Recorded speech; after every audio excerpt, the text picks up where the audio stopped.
오늘은 어떤 사람이 되어야 할까라는 제목으로 말씀드려 전하겠습니다. 오늘 본문에 나오는 백부장을 통해서 하나님 기뻐하시는 사람, 그리고 어떤 그리스도인이 될지 하나님께서 우리에게 말씀하고 계십니다. 첫 번째는 어떤 사람이 되어야 하느냐? 사랑의 사람이 되어야 한다 하는 사실. 사랑의 사람이 되어야 한다 하는 것이. 한번 따라해볼까요? 사랑의 사람이 되자. 뭐랄까요? 우리는 너무나 잘 알고 있지만 얼마나 어려운 일이에요. 그렇죠? 우리는 너무나도 잘 알고 있고요. 그리고 사실은 우리가 사랑의 사람이 되고 싶어하는 마음이 있어요.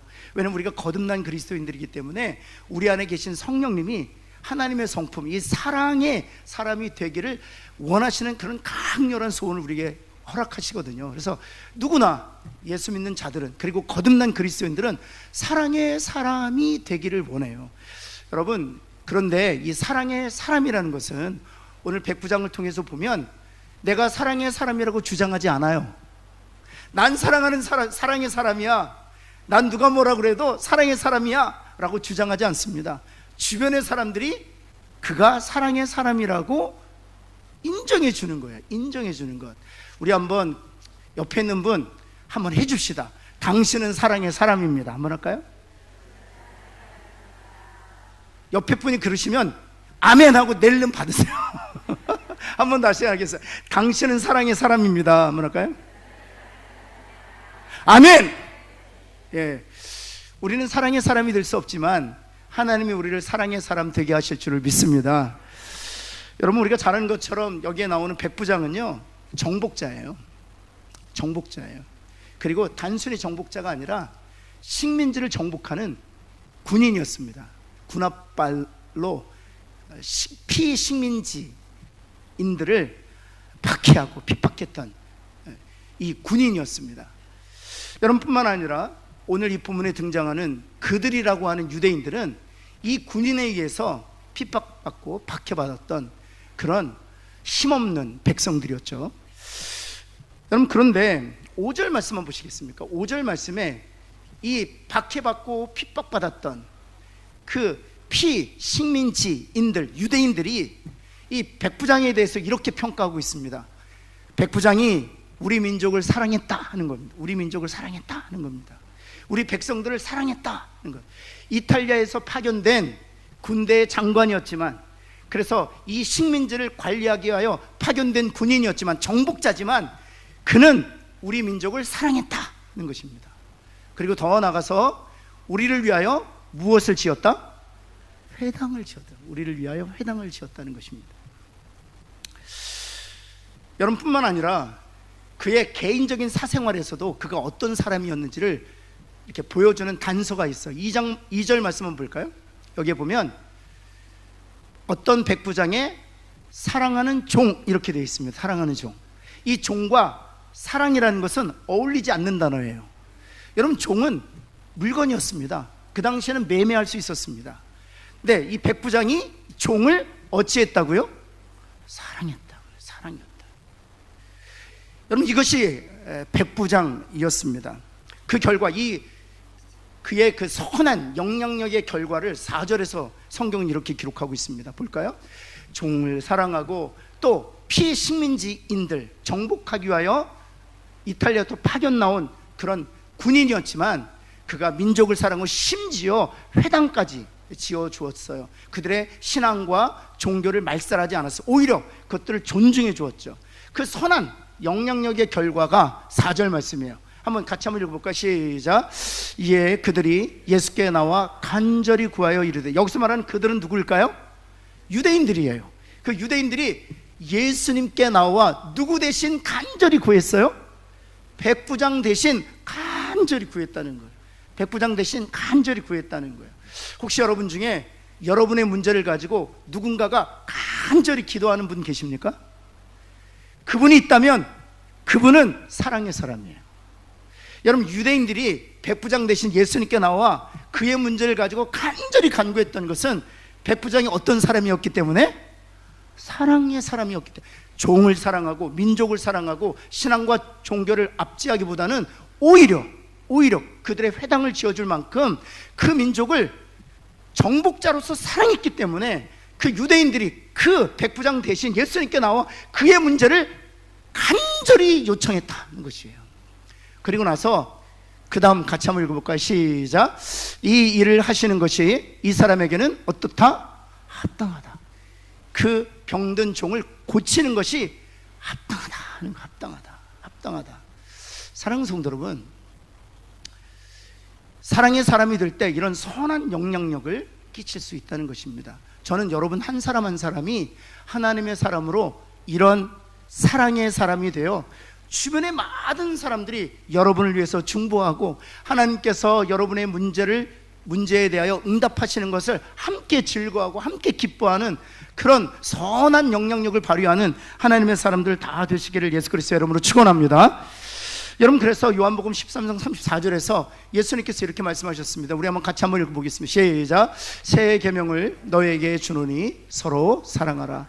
내가 너희를 사랑한 것 같이 너희도 서로 사랑하라. 옆에 있는 분에게 사랑하겠습니다 뭐랄까요? 네. 여기서 서로라고 얘기하는 것은 우리 그리스도인들끼리를 얘기하는, 서로 사랑하라는 것입니다. 그리하면 너희가 내 제자인 줄 세상이 알 것이라는 것입니다. 저는 우리 신평로 교회가 서로 사랑하는 그런 아름다운 공동체, 교회 되기를 예수 그리스도는 축원합니다. 그래서 주변에 있는 많은 믿지 않는 사람들이 우리 교회를 바라볼 때 정말 예수의 제자들이구나, 예수의 제자.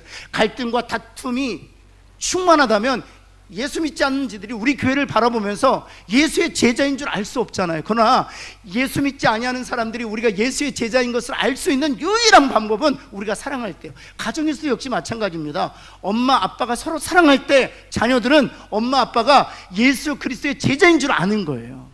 우리 여기 자녀들 있잖아요.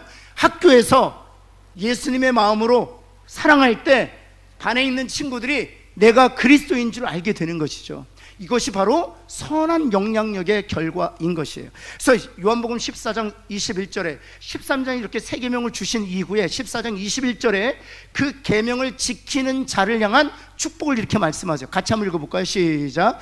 나의 계명을 지키는 자라야 나를 사랑하는 자니 나를 사랑하는 자는 내 아버지께 사랑을 받을 것이요 나도 그를 사랑하여 그게 나의 계명을 지키는 자, 이 계명이란 13장에서 말하고 있는 계명입니다. 어떤 계명입니까? 서로 사랑함으로 말미암아 불신자들이 우리의 사랑을 통해서 우리가 예수 그리스도의 제자인 것을 알게 하는 그들에 대한 축복이에요. 나의 계명을 지키는 자라야 나를 사랑하는 자니 그 계명을 지키는 자들에게 어떤 축복을 주시겠다고요? 하나님께 사랑을 받을 것이라는 것입니다.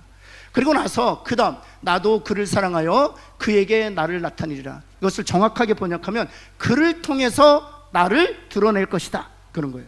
그를 통해서 나를 드러낼 것이다. 사랑하는 성도 여러분, 우리가 사랑의 사람이 되어 하나님께 사랑을 먼저 받고 우리를 통해서 예수 그리스도가 증거되는 가정과 일터와 교회 공동체에서, 또 우리 교회 공동체를 생각할 때 이 지역사회에 예수 그리스도가 우리의 사랑을 통해서 증거되는 그런 은혜가 있기를 예수 그리스도의 이름으로 축원합니다. 여러분, 신약성경 27권 중에 많은 부분을 사도 바울이 썼어요. 그렇죠? 11권 정도 썼잖아요. 근데 사도 바울이 썼는데 사도 바울 다음으로 성경을 가장 많이 기록한 이가 있습니다. 누굴까요? 사도 바울은 우리가 너무나도 잘 알고 있어요. 근데 사도 바울 말고 사도 바울 다음으로 신약성경 27권 중에 가장 많은 성경을 기록한 이가 있어요. 누굴까요? 그렇죠, 요한. 첫 번째가 무슨 복음? 요한복음. 두 번째는요? 요한일서. 두 번째, 세 번째 요한이서. 네 번째. 그러니까요, 길게 쓰는 것보다 짧게 많이 쓰는 게 나아요. 여러분, 마태복음은 28장이잖아요. 딱 한 권 썼어요. 요한은요 1서, 2서, 3서. 많이 쓰는 것보다 짧게 쓰는 게 4권이나 썼잖아요. 그리고 마지막 뭐가 있습니까? 요한계시록. 요한계시록은 정말 귀한 소식, 하늘나라에 대한 소망, 구체적인 천국의 모습을 보여요. 근데 그 구체적인 하늘나라의 소망과 주님의 재림과 이 땅에 이루어질 그 새하늘과 새 땅을 누구를 통해서 보여주셨어요? 12제자가 있어요. 사도 바울도 있었어요. 그런데 그들을 통해서 계시하지 않으셨습니다. 누구를 통해서 계시하셨어요? 요한을. 왠 줄 아세요? 요한이 무슨 사도기 때문에? 사랑의 사도기 때문에. 여러분, 나의 계명을 지키는 자는 하나님께 사랑을 받을 것이라고 했어요. 그런데 여러분이 잘 아는 것처럼 요한이 처음부터 사랑의 사도였습니까? 아니에요. 요한에게는 별명이 있었습니다. 무슨 아들? 우레 아들. 우레 아들. 옆에 있는 분 우레 한번 찾아보시겠어요? 우레를 요즘 언어로 바꾸면 핏대요. 핏대. 하여튼 얘기만 들으면 여기 핏대가 팍 쓰는 분들이 있어요. 막! 핏대 팍! 핏대. 여러분, 대부분 그런 분들이 살아가는 슬로건이 있어요. 나는 뒤끝은 없어. 본인은 뒤끝이 없죠. 그 말폭탄의 대상들은 그 말 때문에 계속 뒤끝을 가지고 사는데 본인만 뒤끝이 없대요. 여러분, 우레의 아들이었어요. 우레의 아들. 참지 못했었어요. 불같이 화를 냈던 사람이었어요. 여러분, 그런데 그가 사랑의 사도가 된 것은 누가 그렇게 하신 것입니까? 주님이 그렇게 하신 거예요. 여러분, 우리가 우리의 아들일 수 있습니다. 그런데 우리가 주님과 더불어 교제하고 정말 사랑의 사도가 되기 위하여 하나님 앞에 간절히 기도하면 우리의 아들이 사랑의 사도가 되어 하나님 앞에 사랑을 받고 귀하게 쓰임받았던 것처럼 하나님께서 그런 은혜를 저와 여러분에게 주실 줄을 믿습니다. 여러분, 두 번째, 하나님이 기뻐하시는 사람, 어떤 사람이 되어야 할까? 겸손의 사람이 돼요. 옆에 있는 분 한번 축복합시다. 겸손한 사람이 됩시다. 한번 할까요? 한번 이렇게 얘기합시다. 믿음의 눈으로 보면서 당신은 겸손한 사람입니다. 한번 할까요? 자꾸만 겸손한 사람이 됩시다 그러니까 그건 어떤 전제를 가지고 얘기하냐면 지금은 겸손한 사람이 아닌 거예요. 그렇죠? 그 전제를 가지고 겸손한 사람이 됩시다. 지금은 당신이 교만하지만 겸손한 사람이 될 것입니다. 이렇게 얘기하는 것인데 이젠 그렇게 말하면 안 되겠어요. 믿음을 가지고 장차 하나님께서 겸손한 사람이 될 것을 확신하고 선포하는 거예요. 다시 한번 옆에, 당신은 겸손한 사람입니다. 아멘. 아멘.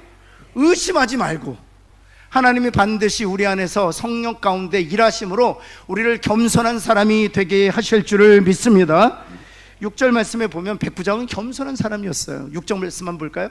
예수께서 함께 가실새 이에 그 집이 멀었다 가까웠다. 멀지 않았어요. 가까웠어요. 지척이었어요. 그래서 그 집에 방문하려고 하시는데 백부장이 사람들을 보냈어요. 그리고 나서 무엇이라고 얘기합니까? 고백합니까? 내 집에 들어오심을 나는 감당이 안 된다. 주님이 내 집에 들어오시는 거 나는 감당이 안 된다는 거예요. 여러분, 백부장이 어떤 사람입니까? 백부장은요, 여러분, 그 당시는 100명을 다스리는 그런 군인이었어요. 그런데요, 이 백부장은 지금 오늘날의 군사 100명 정도의 지휘관이 아니에요. 그 당시로 백부장은요, 사단장과 같아요. 사단장. 왜냐하면 백부장 위에 딱 한 계급밖에 없습니다. 천부장 계급 하나밖에 없어요. 천부장 계급. 그래서 백부장 다음에 천부장이거든요. 그래서 우리나라의 그 군대 직제로요, 제일 높은 그런 직급이 군단장이에요. 군단장. 그래서 군단장 바로 밑에가 사단장이에요. 여러분, 사단장은 한 지역 전체를 관할하고, 그래서 이 백부장이 실은 예수님께서 사역하시던 그 동네 전체를 관리했던 최고 지휘관이에요. 근데 그 지역에서 가장 높은 그 최고 지휘관이 예수님께 무엇이라고 얘기해요? 당신이 우리 집에 들어오는 것은 나는 감당할 수 없다는, 자신이 누구인 줄 알았어요. 더 나아가서 주님이 누구신 줄 알았던 것이죠. 여러분, 그래서 백부장은 참 겸손했던 사람, 하나님이 정말 기뻐하셨던 이유, 이 이방인을 성경에 기록하셨던 이유는 바로 그가 겸손한 사람이었기 때문에 그렇습니다. 그는 정복자로서 얼마든지 권세를 부릴 수 있었어요. 신하들을 보내든지 자신과 늘 교제했던, 그리고 자신과 가까운 사이에 있었던 유대인들을 보내든지 얼마든지 예수 그리스도를 집에 초청할 수 있었습니다. 여러분, 예수님을 집에 초청해서 막 덩실덩실 춤을 췄던 사람이 하나 있어요. 누구였습니까? 삭개오였어요. 삭개오가 주님이 오시자 자존감이 확 올라갔어요. 그래서 집에 오셨을 때 주님이 삭개오에게 이 집에 구원이 이르렀다 이렇게 선포하시잖아요. 주님이 집에 오시는 것은 정말 즐거운 일이에요. 주님이 우리 집에 방문하시는 것은 너무 감사한 일이에요. 그럼에도 불구하고 이 백부장은 그 주님께 감당이 안 되겠다는 거예요. 얼마나 겸손인지 몰라요. 여러분, 겸손은 사실 자기 부인이에요. 겸손은 자기 부인. 주님이 이렇게 말씀하셔. 내 제자가 되려면 자기를 어찌하고? 부인하고 나를. 여러분, 예수님께서 자기를 부인하고 그리고 십자가를 지실 수 있었던 것은 주님이 하나님과 동등됨을 취할 것을 여기지 아니하시고 자기를 비워 사람의 형체와 같이 낮아지셨기 때문에, 다시 말해서 겸손하셨기 때문에 비로소 구원의 계획을 성취하실 수 있었던 것이죠. 마찬가지예요. 그래서 여러분, 예수 그리스도의 복음의 핵심 요소가 있다면 그것은 바로 겸손입니다. 그래서 여러분, 어거스틴이라는 사람이 있어요. 그 어거스틴이라는 사람이 제자가 그 어거스틴에게 이렇게 물었대요. 기독교의 덕목 중에 가장 중요한 덕목이 무엇입니까? 이렇게 물었대요. 기독교의 덕목 중에 가장 귀한 덕목이 무엇입니까? 그랬더니 세 가지가 있다. 그랬대요. 세 가지. 꼭 들으세요. 세 가지가 있다. 그래서 첫 번째, 겸손이다. 그랬대요. 겸손. 네, 적으세요. 겸손. 두 번째도 중요하니까. 그래서 두 번째는요, 그랬더니 두 번째는 뭐냐 하면 겸손이다. 그랬대요. 그러자 세 번째는요, 그랬더니 뭐라 그랬을까요? 그렇죠, 겸손이라고 했다는 거예요. 여러분, 그 벤자민 프랭클린이라는 사람이 있었습니다. 여러분이 잘 아는 것이 힘이다, 이런 격언을 했던 사람이 바로 벤자민 프랭클린인데, 이 벤자민 프랭클린이 아주 신실한 크리스찬이에요. 근데 그가 대학교 때 노트에다가 12가지 덕목을 썼대요. 12가지 덕목. 내가 그리스도인으로서 내가 이것을 지키겠다 하고 12가지 덕목을 썼대요. 그리고 그 12가지 덕목을 목사님께 보여주었대요. 그 12가지 덕목 제가 빠르게 여러분에게 알려드릴게요. 첫째, 절제한다. 과식하지 않는다. 아멘. 절제, 과식하지 않는다. 둘째, 침묵. 타인과 자신에게 도움이 되지 않는 말을 하지 않는다. 이 침묵은 자신과 타인에게 도움이 되지 않는 말은 하지 않는다. 세 번째, 질서. 물건을 제자리에 놓고 일은 알맞는 시간에 한다. 넷째, 결단. 해야 하는 일은 꼭 완수한다. 다섯째, 절약. 비싼 것은 사지 않는다. 다른 사람과 자신에게 좋은 것이면 산다. 여섯째, 근면. 시간은 헛되이 쓰지 않는다. 일곱째, 성실. 남을 해치는 책략을 사용하지 않는다. 여덟째, 정의. 남의 권리를 침해하거나 남에게 손해를 입히지 않는다. 아홉째, 중용. 극단을 피한다.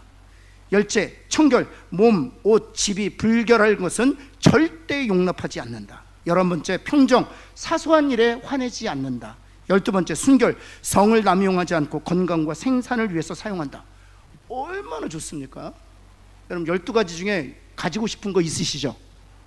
그런데 이 12가지를 목사님께 다 보여드렸대요.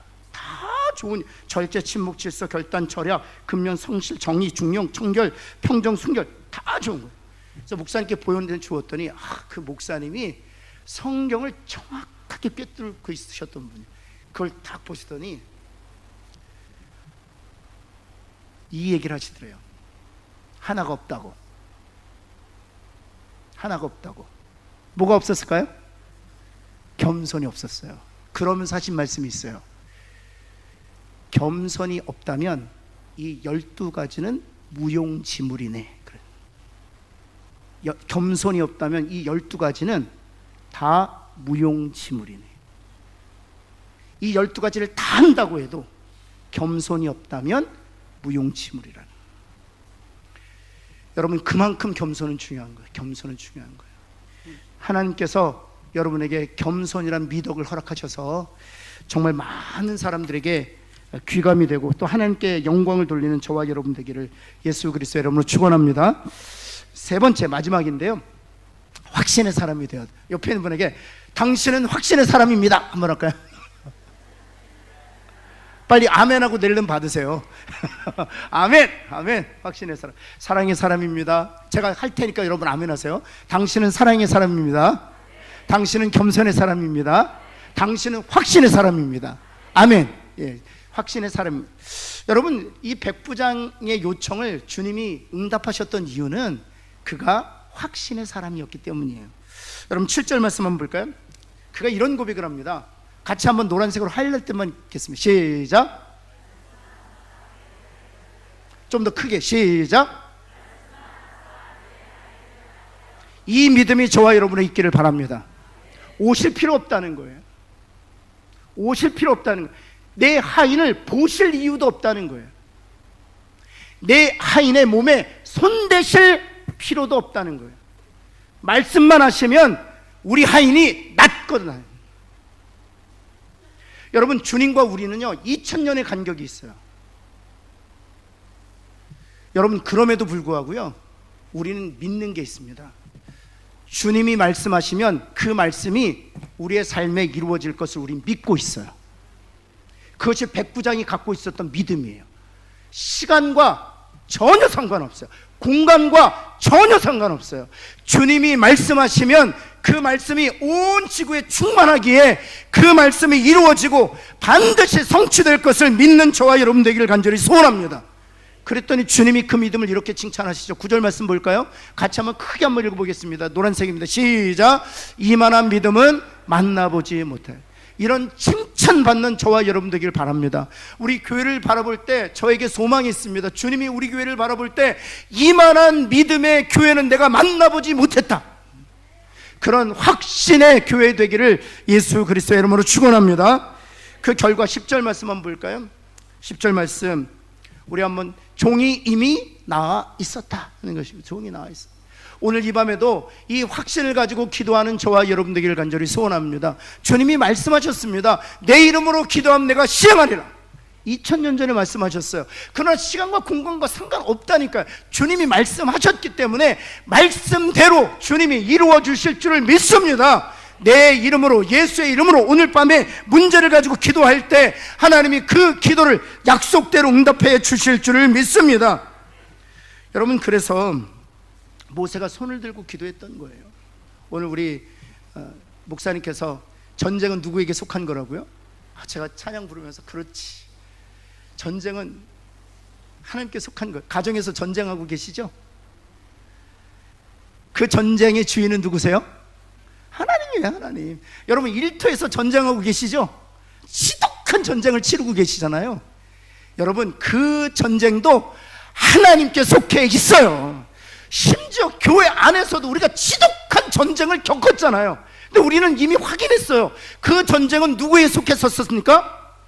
여러분, 전쟁을 앞두고 있을 땐 두려워요. 전쟁의 결과를 우리가 알 수 없기 때문에 낙심할 때도 있어요. 절망할 때도. 그러나 여러분 꼭 고백하셔야 돼요. 전쟁은 하나님께 속해 있습니다. 아멘.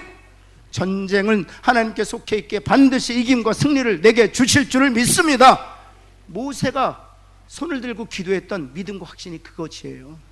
여러분, 전쟁으로 인해서 마치 질 것 같고 위기에 몰릴 것 같고 바닥을 치고 있다 할지라도 전쟁은 하나님께 속해 있는 줄 알고 모세처럼 전쟁이 끝날 때까지, 이김과 승리로 마칠 때까지 손을 들고 기도하는 저와 여러분 되기를 간절히 소원합니다. 그리하면 우리 자녀들이 게임에서 지고 있는 것 같잖아요. 아니요. 부모들이 기도하면 반드시 하나님께서 그 게임을 이기게 하실 줄을 믿습니다. 일터에서도 역시 마찬가지예요. 이 세상이 이기는 것 같잖아요. 그러나 우리가 손을 들고 기도할 때 하나님이 이김과 승리를 주실 줄을 믿습니다. 우리 교회 역사를 통해서 이미 하나님께서 우리에게 확인시켜 주셨잖아요. 힘들고 어려운 순간들이 있었습니다. 전쟁 한 중심에 있었던 적이 있었습니다. 그러나 수많은 중보 기도자들이 눈물을 뿌려가며 손을 들고 기도했을 때 하나님이 우리를 이기게 하셨습니다. 그 하나님이 앞으로도 이기게 하실 줄을 믿습니다.